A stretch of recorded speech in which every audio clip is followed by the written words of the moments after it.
Chicago's Morning Answer with Dan Proft and Amy Jacobson. Insert Democrat socialist here. Runs the Democratic House floor for 30 plus years running. He's promising this and he's stealing that. Where can you get that kind of money? He's using your house like his own piggy bank. You ought to know by now. You can pay off your house here in Illinois, but you can never keep up with the taxes. Oh, how it's always been the plan to have a taxpayer pay, no doubt. Not a matter of if anymore, but when. You're moving out. I said, when you're moving out. Top of the morning, Dan and Amy. That theme music means it's time for our weekly confab with Ted Dabrowski, president of Wirepoints, wirepoints.org, all things Illinois policy related. Back in December, we brought you this story that was penned by reporters for Block Club Chicago, looking at some of the politically connected developers, real estate developers. Is there any other kind than the politically connected? Not if you want to do business in the city. That the politically connected real estate developers that were the property owners of buildings being used by the city to house migrants. Phil Denny, owner of Peppercorn Capital, the self-proclaimed king of the West Loop. And that's how he refers to himself. Self-proclaimed. Thus. Does he wear a crown around? I don't know. He should.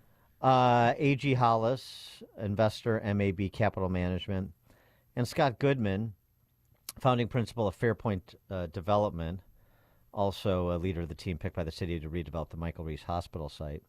So basically the gist of it, without getting too much into the numbers, is that the properties these guys own, they were receiving well above market rents for housing migrants, particularly in an environment where this just in, commercial office space is not exactly enjoying the salad days. So a little bit of new information on Scott Goodman, who apparently, this is Fairpoint, apparently also is the owner of the warehouse at 2341 South Halsted, where that 5-year-old kid died.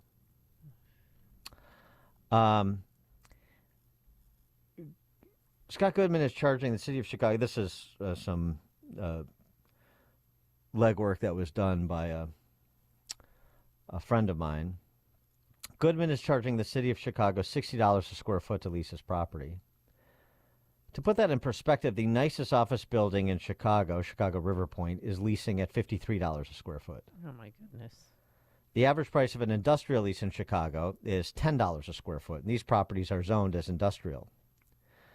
The city of Chicago is paying about $16.5 million a year for shelters to Scott Goodman. That's just one of them. That's just one of the guys.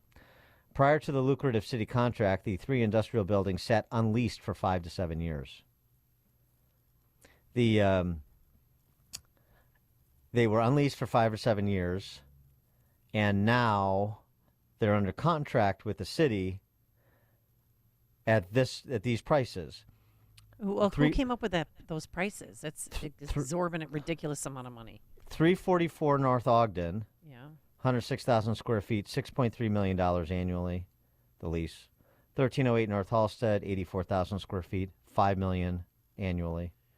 2341 South Halsted, 86,000 square feet, $5.1 million annually. Those are the leases. There's your $16.5 a year, just for those 3 properties. By the way, my friend also noted that Goodman, this politically connected real estate developer, failed to pay his 2022 property taxes of $180,000 at the shelter being used at 1308 North Elston. He had the money to do it, didn't he? He does now, or he will. How's the city? The question is, well, how's the city of Chicago renting from a landlord who's delinquent on his property taxes? Well, professional courtesy. Probably. That's where things are at in the city. Now maybe you understand the source of some of BLM Brandon's panic attacks, if those reports are true, when this information gets more widely distributed, and with a recalcitrant Governor Jellyboy who is not helping him facilitate migrants out of the city into the suburbs, which I understand is what he really wants to see happen. Right. And yesterday, Mayor Johnson told older people that there will be no more new migrant shelters set up in Chicago. And Governor Pritzker, that was news to him. I'm deeply concerned. We do not have enough shelter as it is in the city of Chicago. The city has not told the state where they would like us to put our resources to build new shelters or help them build new shelters. So we can't help if they don't identify those locations. And we need to make sure that we're not ending shelter capacity, as the city is now planning to do, at the end of winter. If you think this problem is going to end when the temperature warms up, it's not. We still need shelter for people. So I'm deeply concerned, and I'm hoping that at least the plan that I read this morning, actually in your column. So right hand's not talking to the left hand. But, Mayor Johnson rescheduled that migrant meeting with the Chicago mayors, Chicago area mayors. 275 originally invited. 30 showed up yesterday. They went from the United Center just to the mayor's office, and it was via Zoom. But no word yet on what was accomplished and if any suburban mayors agreed to take any migrants. Yeah, well, why isn't Jelly Belly helping out? I'm listening to the buck passing in that clip you just heard. Why isn't he helping out? Well, when I asked him that last press conference, I said, we have 102 counties. Why can't we spread this out? He's like, they've already been traumatized enough, Amy, these migrants are put on buses where they don't know where they're going. I said, that's not true. They know exactly where they're going. But that was his, they're coming here. We don't want to disrupt their lives anymore. Yeah, that's all really interesting. The point is that what you're seeing happening is they're not getting along. BLM Brandon wants them to facilitate migrants out in the suburbs. He doesn't want to do it, so he's pretending like they have no look-see at the plans or the lack thereof going on in the city, and they're just sort of innocent bystanders. You're the governor. You got a regional problem. Whether they all get moved to the city or some peel off in the suburbs or whatever, you're the governor, big boy. Oh, I'm really concerned about this and I'm concerned about that. I could give a rat's ass about what you're concerned about. Your concerns don't amount to anything with respect to people's quality of life. So what are you going to do about it, big talker? Forget BLM Brandon for a second. Don't let Spalding get away with his routine again. BLM Brandon is an easy target. Aim at the bigger one. For more on this, Ted, thanks for joining us as always. Appreciate it. Hey, good morning, guys. Well, Pritzker says the migrant crisis won't end when it gets warm, and I think this battle between Pritzker and Johnson won't end anytime soon. I predict it's going to get a lot worse.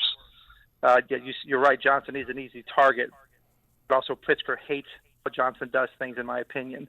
Pritzker's very competent at being incompetent, whereas Johnson is just incompetent. So, Pritzker is competent at being incompetent. Yeah, that is a good way to put it. No, he puts this, I'm so earnest and I'm so concerned face on being the presider over a failing mob economy. He's tweeting out celebratory notes about the record sales in cannabis and the money coming in from the casino in the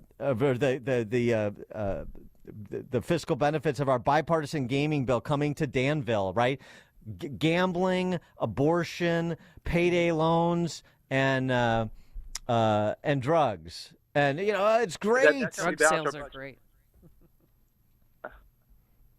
It's fantastic, and I'll tell you, I want to comment on the money you were talking about being spent on the migrant shelters. And this Scott Goodman, who I haven't followed him, but we're trying to do our homework on all this money being spent, and we've got some FOIA results coming in, and also just access to what the state publishes, and I think it's going to reveal some things. It's hard for us to pinpoint where this money goes, but there are these massive number of grants, right? So you're talking about all this millions of dollars that Pritzker's doled out, $160 million he's promised, plus all the healthcare spending and all that. We're well over $1 billion, right? now. Yeah, right. Yeah, easy. I mean, easy.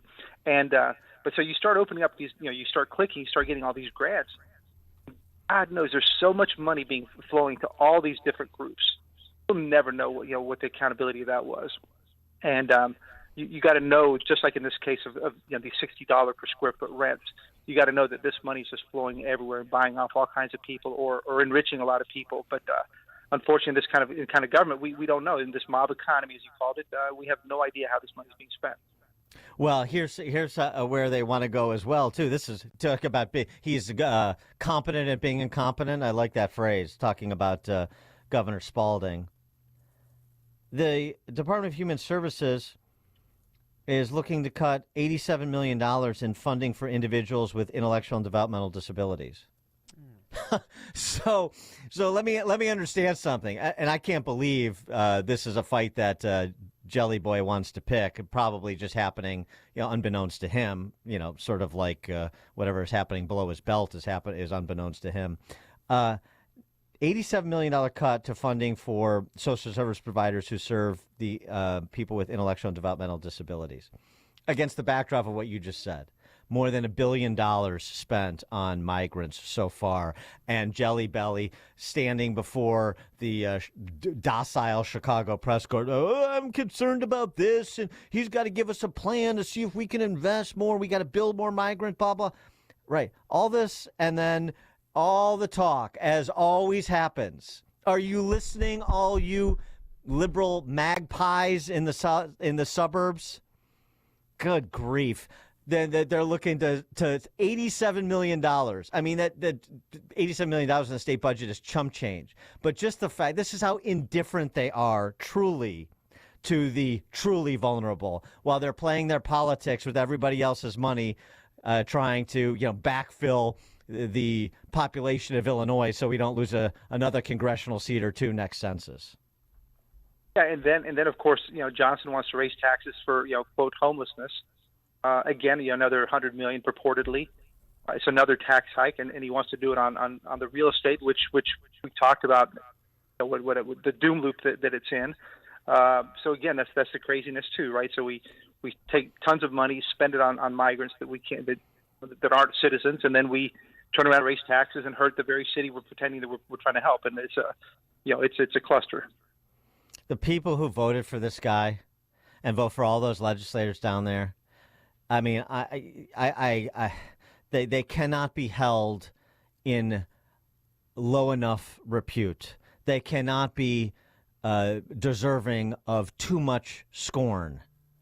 It is so noxious. The billions and the moral preening, and you're going to lecture me, and you're turn around and you're going to try and take some relatively modest amount of money, but not modest to those social service providers, away from service providers who make a little bit above minimum wage. Most of the frontline workers, I know, I've got some experience in this sector, and are doing, frankly, the work that the state has no capacity to do. Not to mention the promises that were made every freaking cycle by these same politicians. These people are so despicable, it is difficult to put into words. And the people who support them, and I hope this is, radiating out, I hope it motivates some people to communicate this, are as slimy and disgusting and barbaric as the politicians they support. It could not be more stark. If it wasn't stark enough before, I don't know what else brings it home than the billions being spent on people in this country illegally, some of whom are doing the residents of Illinois harm, and you're cutting $87 million from families who have a family member with an intellectual developmental disability. I mean, that is Illinois in a nutshell. I think the chaos is just starting, Dan. We're going to have to, in theory, kick out these migrant shelters. That's going to create a lot of chaos as well, right? Because, in February 1st, it's going to be warmer.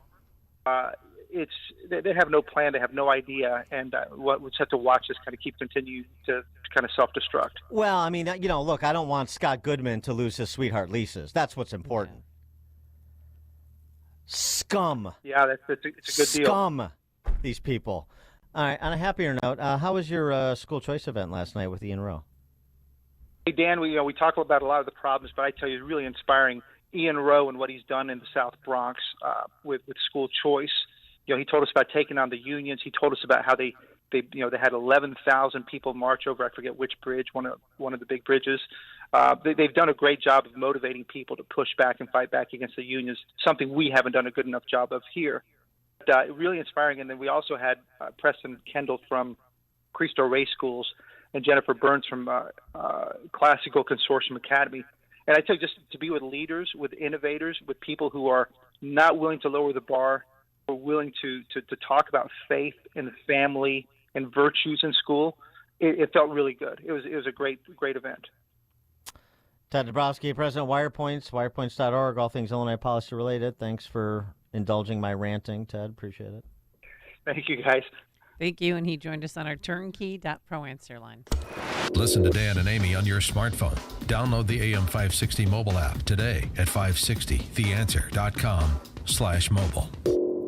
Hi, it's Randy Donnelly from Donnelly Auctions in Union, Illinois, and I want to talk to you about your unused basement rec rooms. We all had them back in the 60s and 70s with jukeboxes, pinballs, and slot machines, Coca-Cola signs, and even gas pumps. We all had a great time in those days, but fast forward, and I'll bet you haven't gone down there in years. That's where I can help by turning those items into cash through Donnelly Auctions. We have thousands of customers online eager to bid on your items, and it's easier than you might think. Just give me a call at 815-923-7000, and I'll make those items fit in your wallet. Look us up online at DonnellyAuctions.com to see all of the items that we can sell for you. Give me a call today at 815-923-7000, and don't forget to check out the Donnelly Auctions Hour Saturdays at 1 o'clock on AM 560. Subscribe and check out the podcast too. I'm Randy Donnelly, and I'll see you at the auction. From New York Times bestselling author Eric Metaxas comes a riveting new film based on his book, Letter to the American Church, exploring the parallels between 1930s Nazi Germany, Mao and Stalin regimes, and the infiltration of cultural Marxism in America. The Christian